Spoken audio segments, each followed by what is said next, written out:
Assalamu alaikum. As the press, we are your voice and your informant. We are constantly on the lookout for what's relevant, what's important, and what matters. We bring stories from every corner of the society to inform, educate, and make a real difference. I'm Zaishan Amir, and this is The Fourth Estate.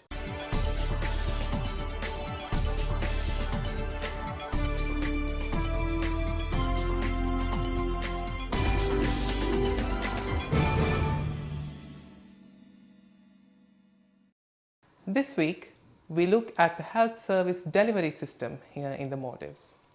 To discuss recent developments and issues in the health system, joining me tonight is Dr. Shiza Ali, who is the Director General of Health Services at the Ministry of Health. Dr. Shiza, welcome to the show. Thank you very much. To start off, can you briefly describe the health service delivery system in the Maldives? Thank you very much for having me on this Welcome. show. In Maldives, each group of islands is divided into administrative atolls, as you will know. Each atoll will have an atoll hospital, and each island in the atoll will have a health center through which the people of the island will seek health services. And when the island health center will be manned by a medical officer, and when they are unable to give adequate treatment to a patient who needs further treatment, that patient will be referred to the atoll hospital or another hospital depending on the need of the patient. And in addition to island hospitals, atoll hospitals, island health centers, we also have tertiary level hospital, which is the only tertiary hospital in Maldives is in Male. This is Indira Gandhi Memorial Hospital. And health services delivery is through these health facilities. So is this more people-centered or patient-centered? In a sense, you can say it is people-centered because even though some islands have a very small population, maybe even less than 500 people, we still would have a medical officer in the health center there. But once the patient reaches the health center, whoever reaches there for whatever the need is, then patient-centered care will be given. Now, you're the Director General of Health Services at the Ministry of Health. Where do you come in as regards health service delivery system? My work requires that I oversee the health service delivery for the whole country, and now through President's Office, IJMH, Vilimale Hospital and Ulumale Hospital has been arranged to be governed under a board. We only look after the atoll hospitals and island health centers, but we still have a role in monitoring and providing assistance to IJMH and their hospitals as well. My role is to ensure that health services delivery is adequately delivered to the people who are in need of it in a manner that is equitable and also accessible. And when there is an urgent need or an emergency, that patient requires, that patient gets enough medical care. Is that a demanding task? Very much, yes. Now, can you explain what are the major changes that the healthcare delivery system of the Maldives has experienced over the past few years? One major challenge that was faced few years ago was inadequacy of the budget we have at hand at our disposal to provide the services. And because of that, some of the health facilities were in very poor state. Means infrastructure was run down, equipment were broken, and consumables were out of stock or almost out of stock, and maintenance of the proper stock was a big challenge. So over the past few years, I have seen that because we have been able to get adequate budget, we have been able to address these major issues. For example, major infrastructure work will be going on now in terms of repair, in terms of extension of health facilities, and even addition of new buildings to existing health facilities. Then the equipment which was irreparable have been replaced with new equipment, or that which can be repaired are being repaired, and consumables which are running out of stock have been replenished, and we are able to provide the services that are required by the people.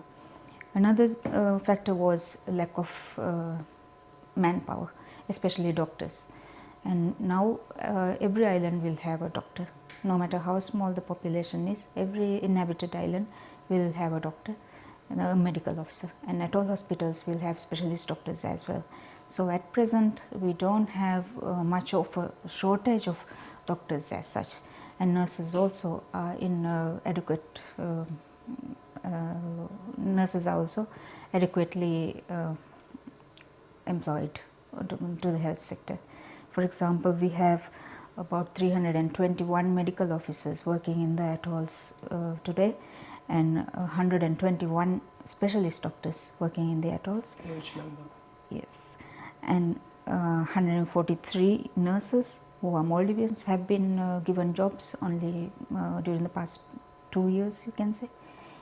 40 fulumas, people who have been trained as midwives have been reinstated to their jobs, and 12 lab technicians who are Maldivians have been assigned jobs recently.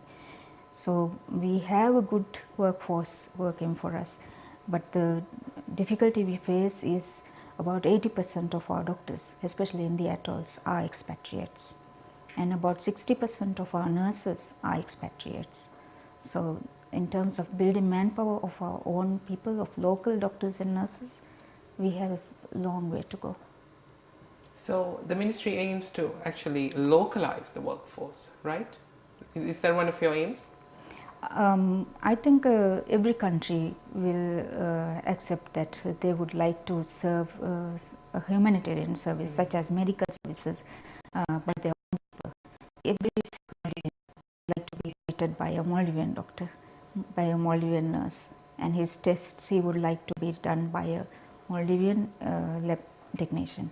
So I think it's everybody's wish that they be treated and cared for by their own people.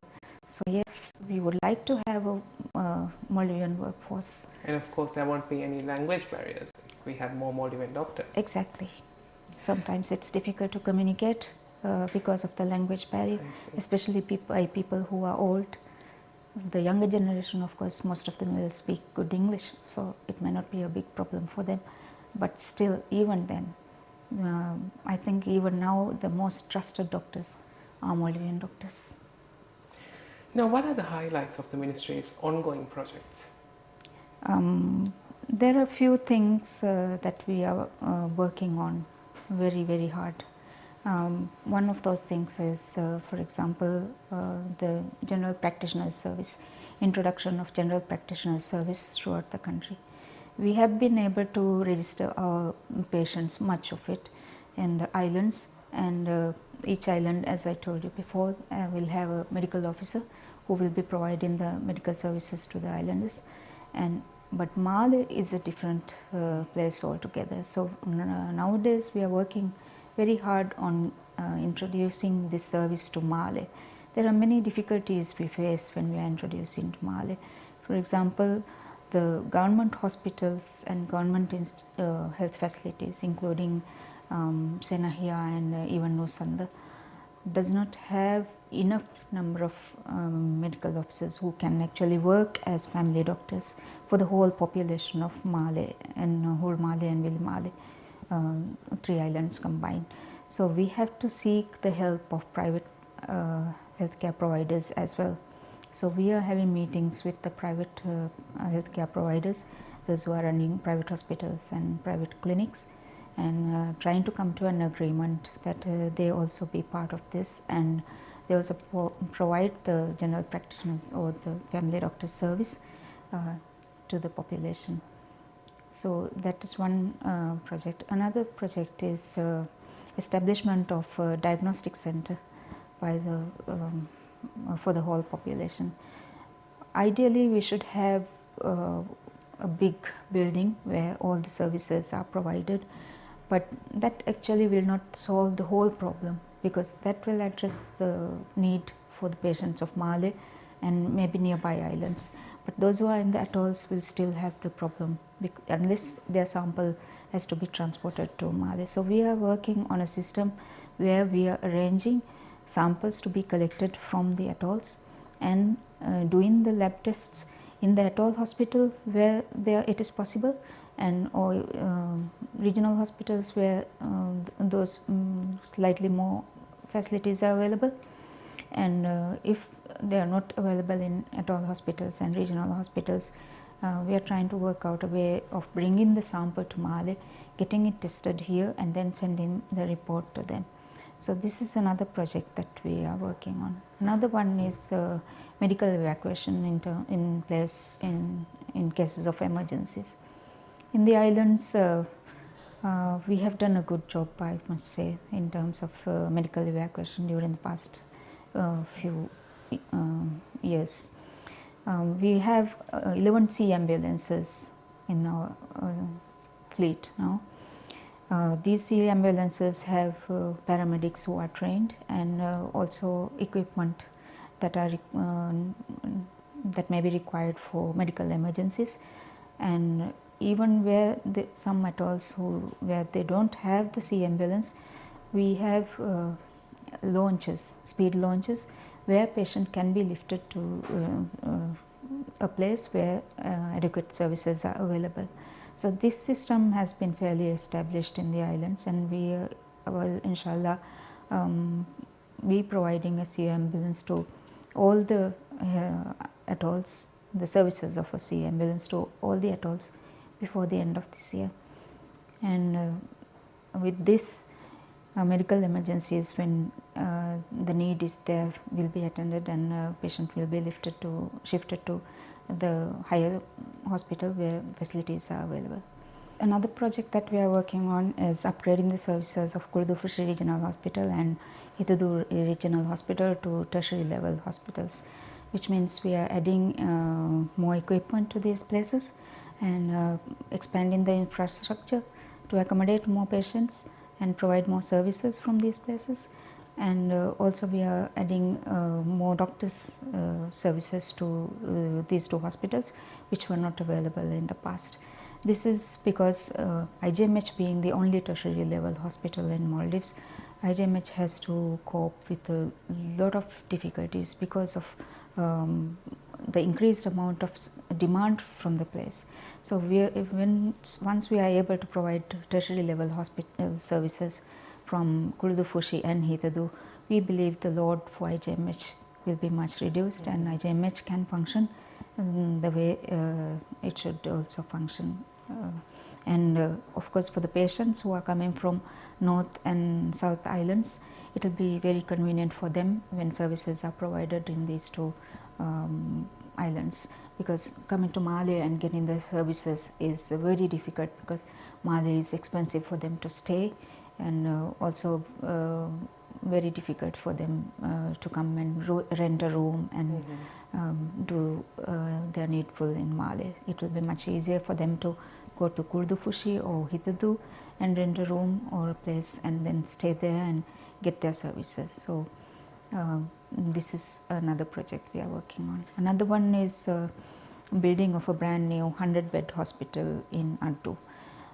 This project is funded by two main sources, OFID and Saudi Fund. So their procedure requires that we get their approval for each and every step of the project, because of which it takes time also, but I think it is their standard guidelines that we have to follow. So at present, the designing work has been evaluated by a committee here, and the report and other required documents have been sent to these two funding sources for approval. Once approved, we will be able to outsource the designing process of the hospital. I believe there is also a program where the ministry sends super specialists to the atolls to provide service to the common people. How is it going? There are very few Maldivians who are subspecialists working in Maldives. So, and these Maldivians are working in IJMH, and they have a very busy schedule of their own which they are following. So to send them to the atolls is very difficult, because they have to take time from there on schedule of Malé, seeing patients in Malé, and then go to the atolls. However, we have been able to send those doctors to atolls. We have been able to send the pulmonologist, cardiologist, and even the nephrologist to work in the atolls on short visits and to work in regional hospitals. And when they go with a structured program which includes not only seeing patients but also educating the doctors who are there, the nurses who are there, and also the public education. So we have been able to provide subspecialist services through these doctors to the atoll hospitals, but which is, as I said, we have only very few Maldivian doctors who are subspecialists.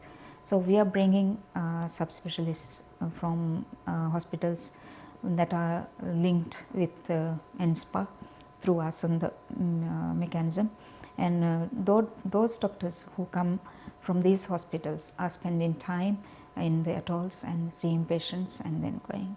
Very recently they did a trip at Ba Atoll Hospital.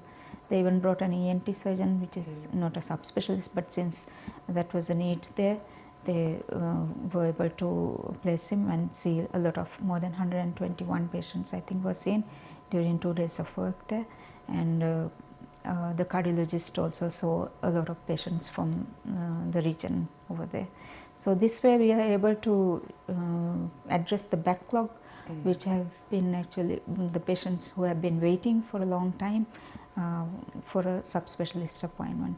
So these doctors, when they come for a few days, and sometimes when the weather is bad, like the Ba Atoll trip, the regular ferry services, they couldn't conduct one day of the subspecialist visit because the weather was so bad, because of which the patient number also must have, I'm sure, been affected.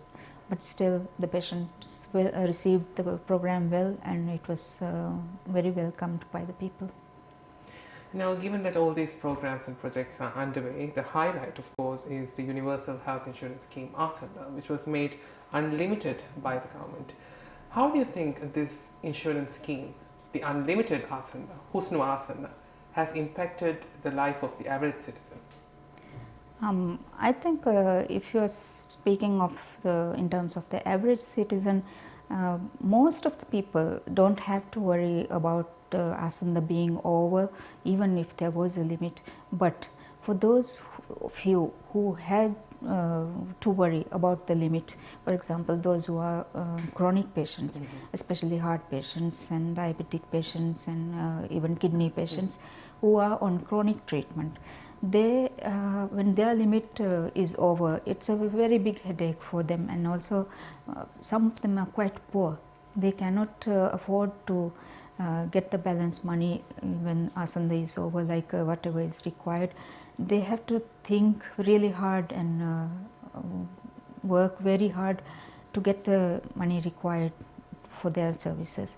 And once ASANDA is unlimited, I think it's a very free, they can have a very free state of mind, knowing that their medical services will be covered by the government throughout their illness, and there is no limit, which means they don't have to worry about ASANDA being over. But for the vast majority of the people who actually do not utilize the ASANDA that much, maybe for them it may not be a big thing, but actually for those who are in need of the ASANDA, I think it made a very, very big difference for them. So sort of it's a relief for the average citizen who Absolutely. is on terminal chronic treatment. Absolutely. It's a big relief. In addition to that, they are also, they know that their medical services will be covered until and there is no limit that they can spend for their medical services through the government. Now, it's common knowledge that the Maldives has had a very good share of its healthcare achievements over the past few years. Now, we have had a reduction, a drop in our infant mortality rates, and also an increase in our health expectancy. Now, how does the Maldivian healthcare system compare with its regional neighbors? I think we are at the very top or the second, very rarely third country. At an advanced position. Yes, when you compare the regional statistics.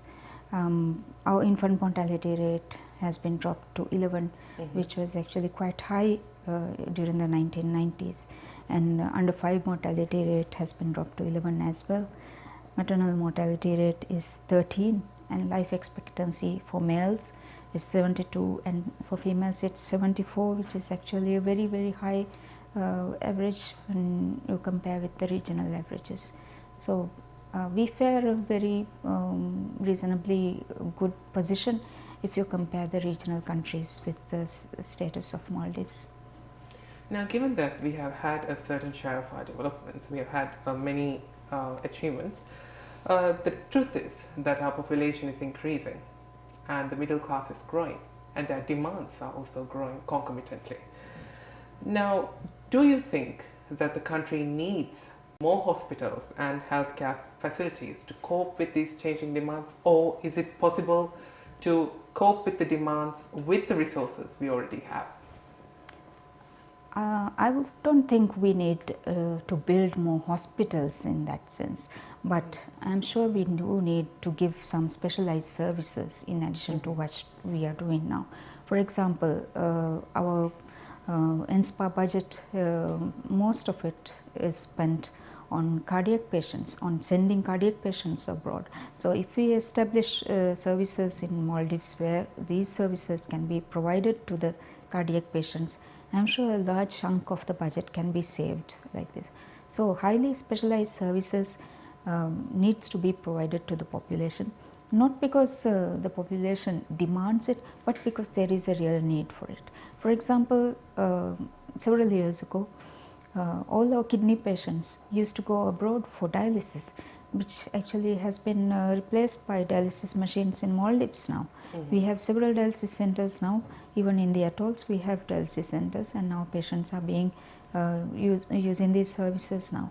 So we have saved a lot of money in sending that we would have otherwise been spending in sending these patients abroad.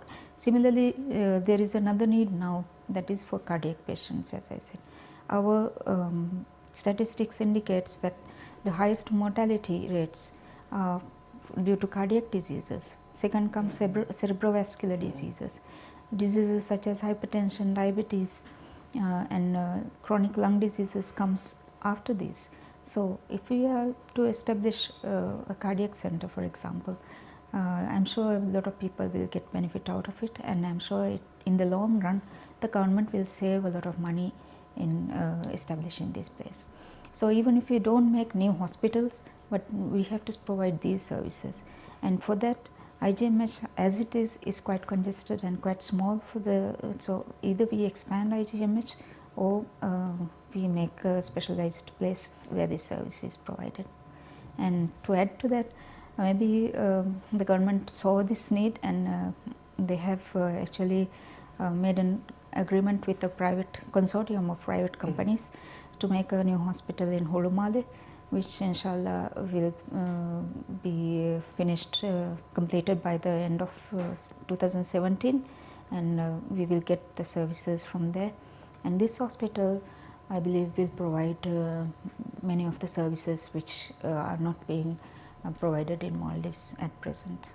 So we look forward to that project, and when it materializes, I'm sure it will be a big relief for the people and also for the government. Now, speaking of healthcare providers, we do have public healthcare providers and also private healthcare providers. What are the common challenges they face? One main challenge for the public healthcare providers is health is a basic human right.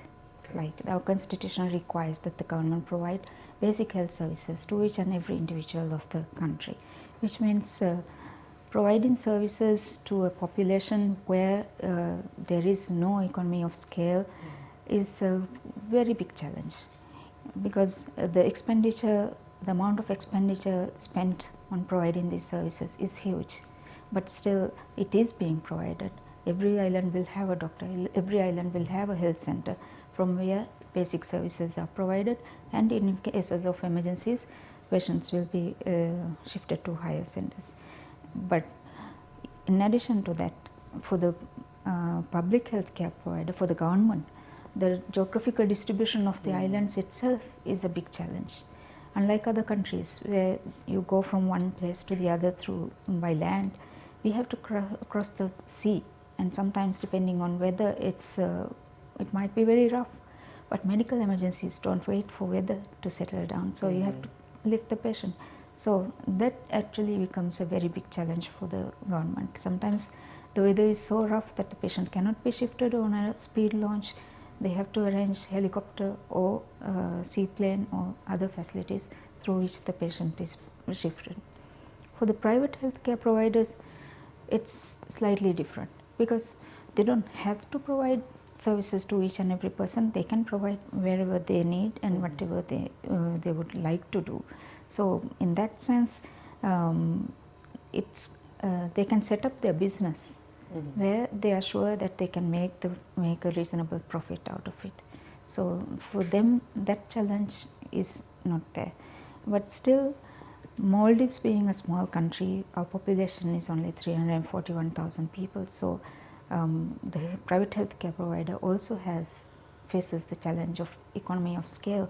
No matter how big a clinic they might open or how big a hospital they might open, there are only a limited number of people who will be going there because our population is small. So that kind of challenges makes the services very expensive, which actually, if more people seek services, their profit can be generated through more people, which means the cost of services can be distributed to a larger population. But now, because the cost of services has to be distributed to a smaller population, for the individual service, the cost becomes reasonably high. So that actually is a challenge for the government as well as the private sector. Now, there are some concerns that the country's health sector has been facing steep decline in recent years, with a series of unfortunate accidents occurring at hospitals, and also shortage of doctors and medical facilities at various health centers scattered throughout the country. Would you comment on that? I would not say that it's a steep decline. I would maybe it can be rephrased in the sense that the services provided may be not as up to the mark as they were during a certain period of time. So that kind of difference might have been felt. But inshallah, we didn't decline, our status didn't decline, which means our people are able to seek health services and get the necessary treatment done, but with a maybe with bigger difficulties, which we have actually been slowly recovering from. As I said, there was a time when budget was very constrained and we had issues with the infrastructure, issues with the manpower, issues with the consumables and equipment required for the service delivery, but that has actually been resolved, and now we are facing a time where these services are again provided, in fact more than what it was when this decline started. So would you say the health sector is on an upward trajectory? Absolutely. Now let's look at the theme for this year's Health Day, which was food safety, from farm to plate, make food safe. In your opinion, how safe is food in the Maldives? That's actually one area where we need to do a lot of work. For example, in most of the developed countries, they have very strict guidelines and regulations which they follow when it comes to food or even anything else. Our country, Maldives, unlike these developed places, have few guidelines and standards and that we are able to follow. We need more equipment to test food for the safety of the food, and we also need to build this habit of testing and educating the public even to use quality food.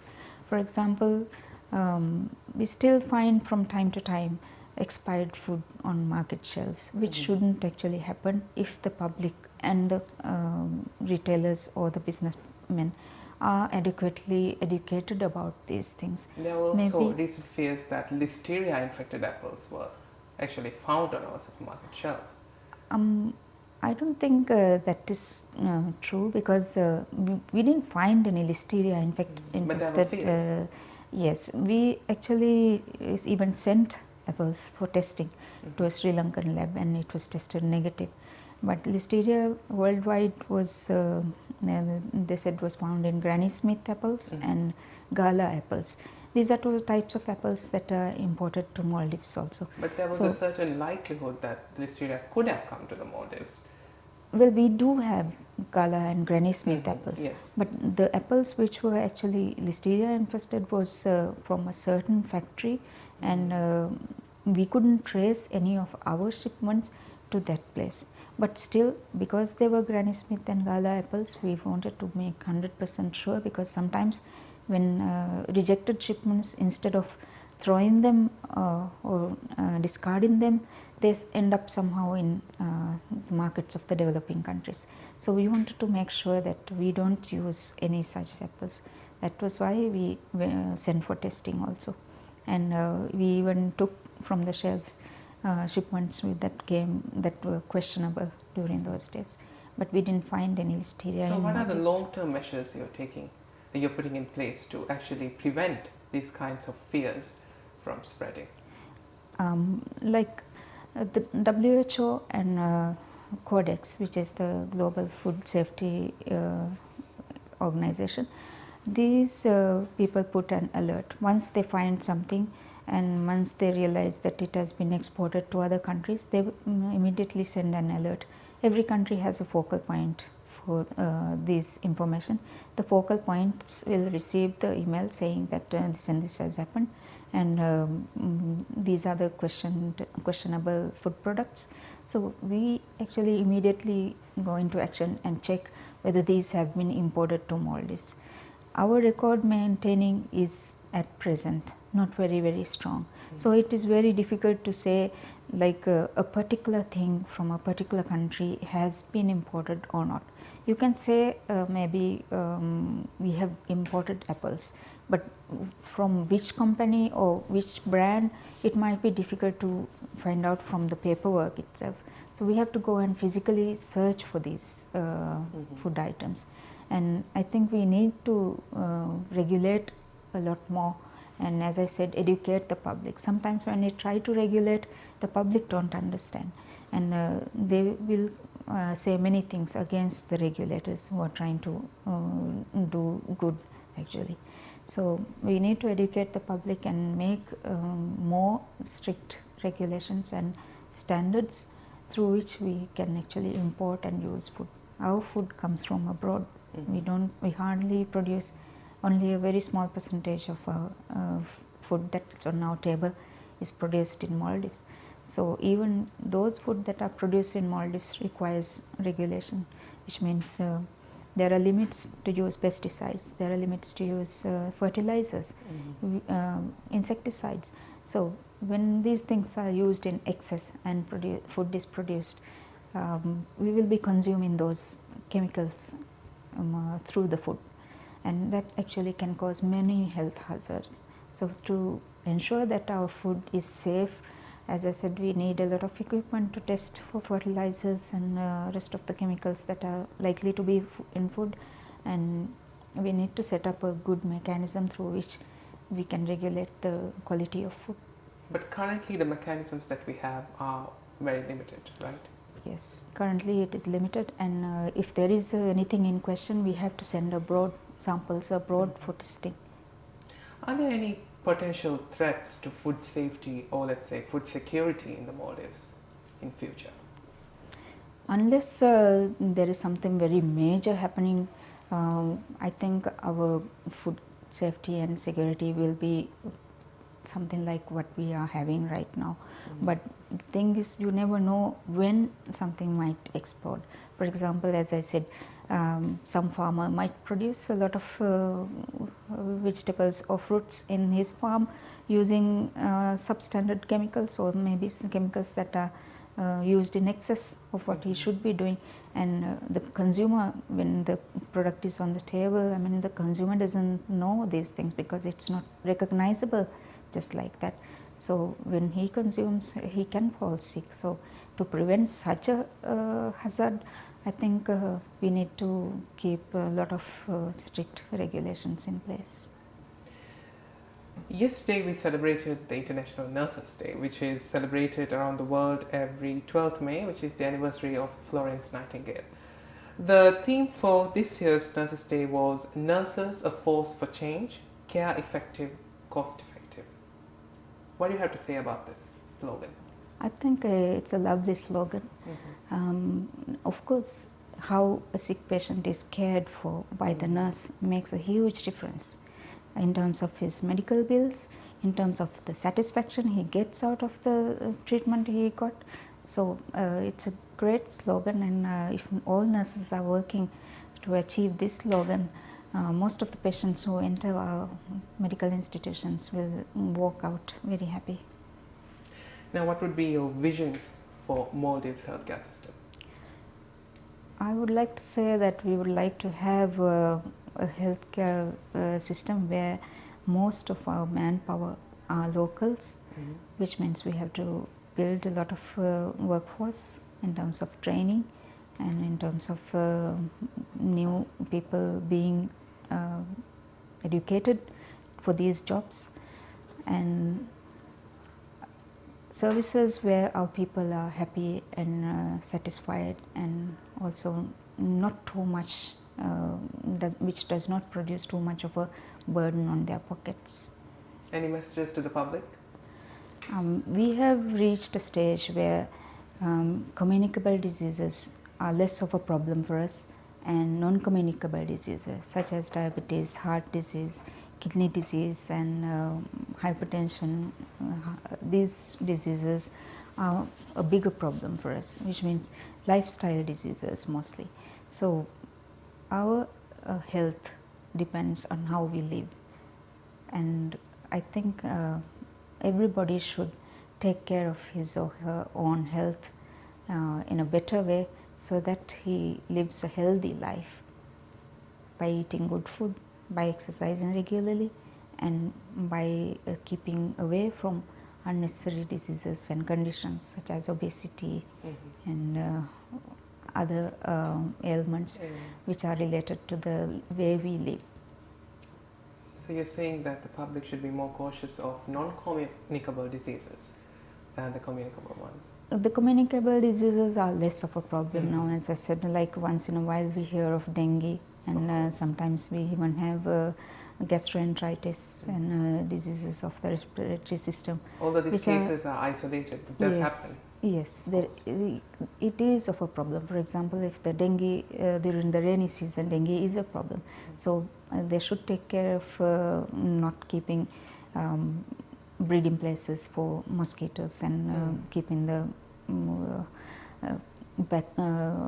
backyard of the house We clean. also had a recent outbreak of hand, foot and mouth disease. Yes.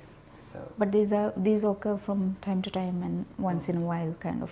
periodic. Yes, but lifestyle diseases such as hypertension, diabetes, these diseases are quite common in the community now. Almost every other person will have one of these diseases, and the reason why they have is so much related to the way we live, what we eat and how we live. So it's very useful to be a little more health conscious and try to avoid being fat and eating too many fatty foods and keeping a healthy diet and exercising regularly, avoid smoking, and we should take care of our health, our own health, by our own actions. So the key is in changing your lifestyle. Yes. Thank you, Dr. Shiza, for joining us tonight, and it's been a pleasant conversation. Thank you for providing us all that information. Thank you. Thank you for having me here. Welcome. This is me, Jashin Ahmed, signing off, hoping to return next week to discuss yet another issue of national and social importance. Thank you for watching. Bye-bye. Nutro special crackers ಎತ್ತ ಬೈಕ್ಗೆ ಇದ್ಬಾರ್ ಹೋದಫವೆ ವರಂ ಮೀರು Nutro special crackers ಕಿ packet ಗಾಗಿನ್ ಅದದ ಬಿಸ್ಕೋದೆ ಕುಲವೆ ಅಗೆಯ ಮೀರು ಬಿಸ್ಕೋದೆ ವರಕ್ ಕಮದ ಬಿಸ್ಕೊಲೆ Binda Binda Kala Neutro Special Crackers.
Lonomed tomato mirhuge avaki jassa. Miru Miru King garlic chili sauce. Mirko furihamako kaleveni miso surege. Miru Miru King tomato sauce. Kumbe komme sauce ek hamakulude. Hama rangani. Miru Miru King chili sauce. Sauce veggia rahe besunje. Miru Miru King fried chicken chili sauce. Enjoy the great taste. King tomato sauce.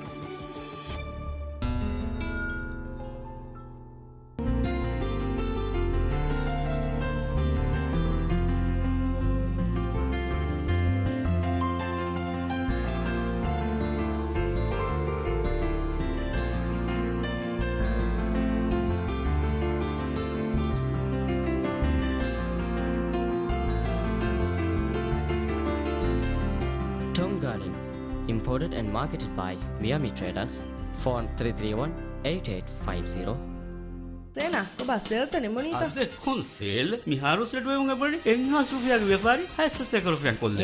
Enha sufiyage wefari redway komendana kadiyas. Hahege badoga hassate rufiyan wanate tikiya. Mariamba redway unga punani emi hum vikauga MMS vikanama taketiga gobodoge ekak posnule. Eden hama satekaga wa. Enha sufiyage wefari hassate rufiyan kolluma redway majidi maga. Redway mart roshani maga. Redway plaza sayid kuek fan maga adi redway mall majidi maga badai tibaga jeevat tinste rufiya jama korna. Gada.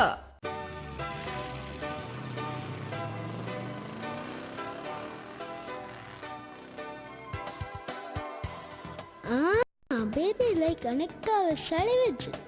1, 2, 3, 4 piece free. We were though we wouldn't baby like it. But 12 case 1 case free. Tutu therefore go for the hingamajoma.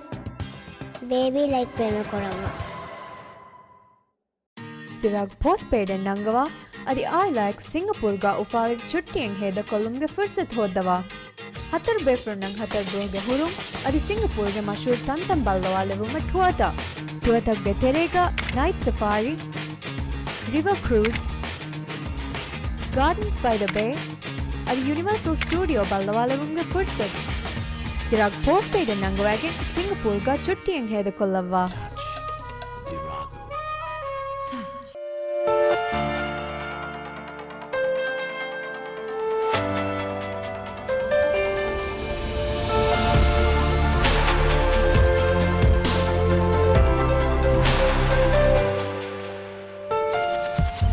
Effects, the mental energizer. And England need to find a goalkeeper from somewhere. Look at that! He's only won it for them! New hero! Extraordinary! Vara balaagen Visnutarikamayaku hoaleve misaafataki Sri Lankaage Farbadumatiga bandukureve Meer Saafate. Taza kankelluwa anula vara balaag bandukuruge sababun komme mihakaves Akbar sa Meerwe. Akbarga eva right kulaag aslaki misa quality ko fresh ko upettumak kurve masakkatuge natija. Akbar fresh adi quality Meer sa.